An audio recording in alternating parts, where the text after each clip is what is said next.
Bonjour, soyez bénis, il fait beau, c'est le temps d'aller au jardin, nous avons le temps pendant ce moment de confinement.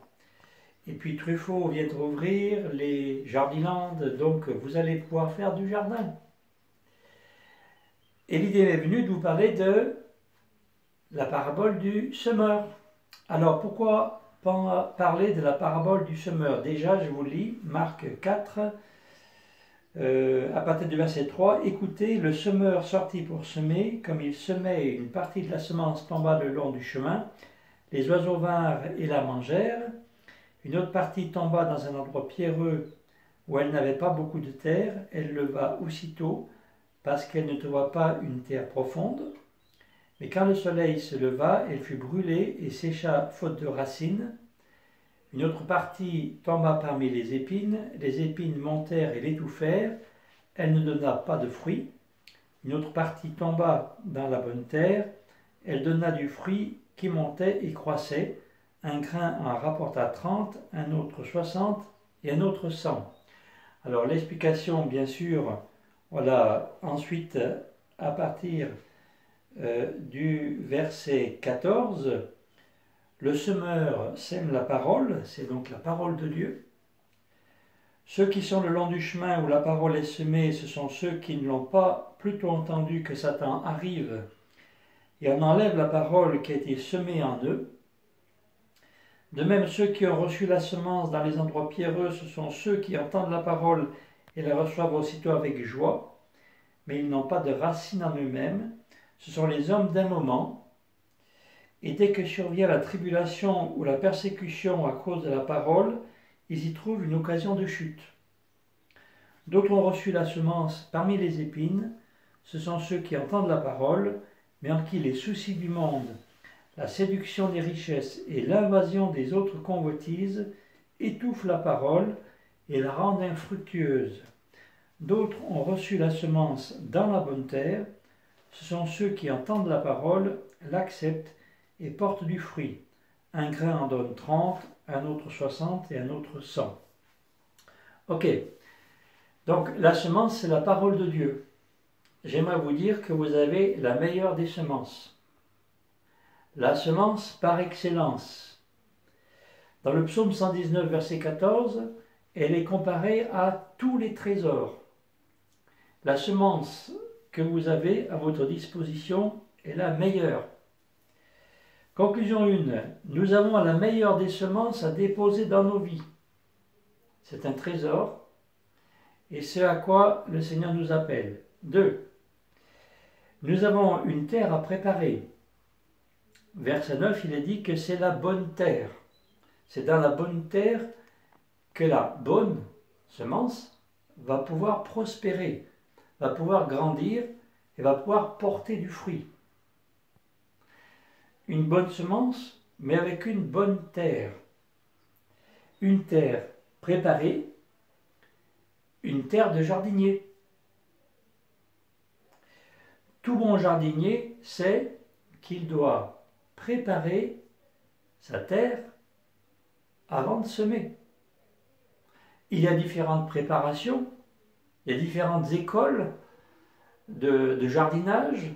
Certains pensent qu'il faut jardiner de cette manière, jardiner d'une autre, mais tous les jardiniers savent qu'il faut préparer la terre avant de semer et afin de récolter.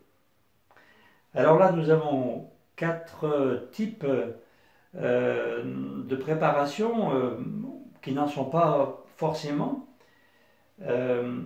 4 types de terre. Verset 4, c'est le long du chemin, c'est-à-dire que c'est semé en dehors du jardin. Donc en dehors du jardin, les oiseaux mangent la bonne semence.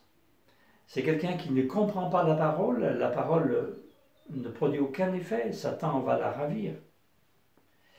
Ensuite, verset 5, c'est les endroits pierreux, il n'y a pas d'enracinement possible, la parole va sécher sur place. C'est le chrétien qui a entendu la parole avec joie, a pu se repentir, a pu prendre des décisions, mais parce que tu n'as pas laissé pénétrer la parole, alors, eh bien, tu vas, hélas, repartir d'où tu es venu dans le monde. Verset 7, semé au milieu des épines. Là, la parole, l'évangile, va être étouffé par la propagation des mauvaises pensées. La propagation, l'invasion, il est dit, l'invasion dans les pensées, l'invasion des mauvaises façons de penser, des façons de penser autres que la parole de Dieu.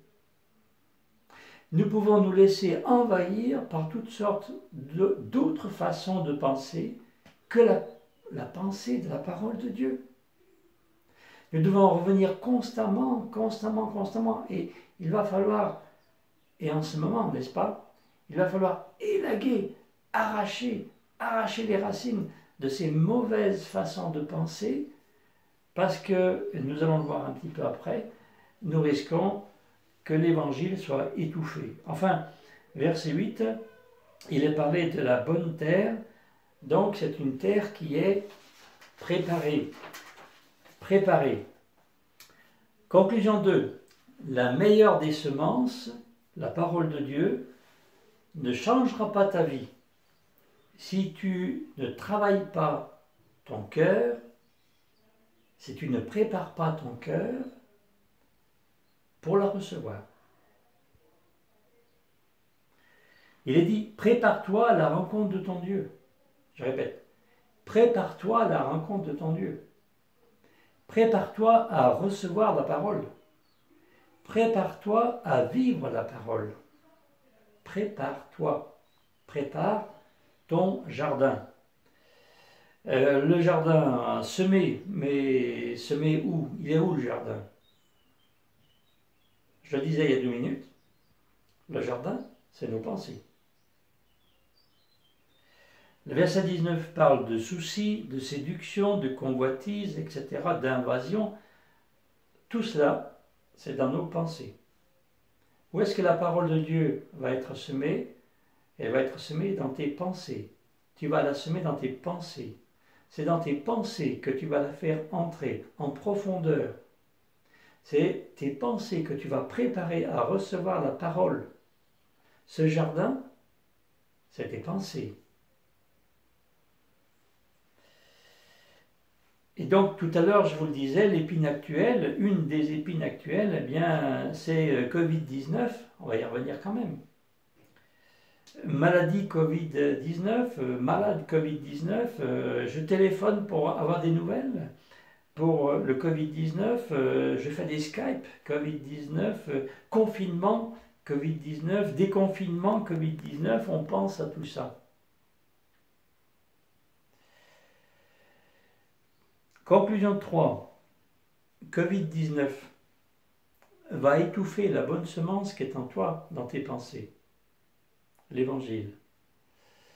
Si tu continues à ne penser qu'à ça, les médias ne parlent que de ça. C'est tellement important, c'est vrai. Mais dans tes pensées, pense à autre chose.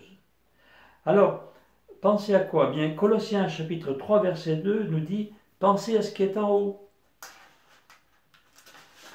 Pensez à ce qui est en haut. Penser à ce qui est en haut, c'est penser à Dieu, penser à Jésus, penser aux cieux déjà présents et aux cieux à venir. Pensez aux promesses de la parole de Dieu, pensez aux signes et aux miracles que le Seigneur fait au quotidien. Ils accompagnent la parole de Dieu. Pensez à ce qui est en haut, mais j'ai envie de dire aussi, pensez comme en haut. Pensez comme en haut. Ayez en vous les sentiments qui étaient en Jésus-Christ. Soyez mes témoins, faites des disciples. Prépare-toi à la rencontre de ton Dieu. Pensez comme Dieu. Conclusion 4. Pensez à ce qui est en haut. Pensez comme en haut. Voilà ce qui va préparer le jardin, ce qui va préparer la bonne terre. Pour terminer ce soir, tes pensées sont trop précieuses pour ne pas les cultiver. Arrache les mauvaises pensées, les mauvaises façons de penser. Tu disposes de la meilleure graine, l'Évangile. Sème-la en profondeur dans tes pensées et tu récolteras beaucoup. Bon jardinage.